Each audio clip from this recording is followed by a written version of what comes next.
ఇప్పుడు ఈ గట్టిగా మాట్లాడితే ఏమంటుంది, ఇది కాంగ్రెస్ కండువా ఎందుకైంది ఆయన అనలే, అరకెప్పుడు గాంధీ దేవుని కండువా అన్నాడు ఇది. ఇంకొక ఆయన ఎవరైనా సంజయ్ కుమార్ జగిత్యాల ఎమ్మెల్యే ఏమన్నాడు, ఇది జాతీయ జెండా రంగు కూడా అట్లే ఉంటుంది కదా అని అన్నాడు. దీన్ని ఏమనాలి, ఇప్పుడు పార్టీ మారిన లేదా మన ఇదంతా పక్కన పెట్టండి.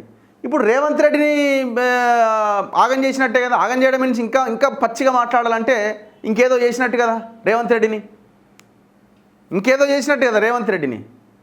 అంటే మీరు కప్పిన కండువాకే వాల్యూ లేదంటే ఇక మరి మీరు ఇది ఏందన్నట్టు, ఇది అసలు ఆయన పార్టీలో ఉన్నాడా లేదా? మీ పక్కన ఉన్న వేం నరేందర్ రెడ్డి మీ టీం అంతా కలిసేమో గూడెం మహిపాల్ రెడ్డికి మంచిగా ఈ అరాచకాలు చేసిన పోలీసులందరికీ మళ్ళీ పోస్టింగ్ ఇచ్చి మళ్ళీ ఆడ దించారు పటాన్చెరులో. ఆడ కబ్జాలు అరాచకాలు మళ్ళీ 3 పువ్వులు 6 కాయలు అన్నట్టు దర్జాగా నడుస్తూ ఉన్నాయి. ఇప్పుడు ఆయన ఏ పార్టీలో ఉన్నాడు, ఎవరు చెప్పాలి దీనికి?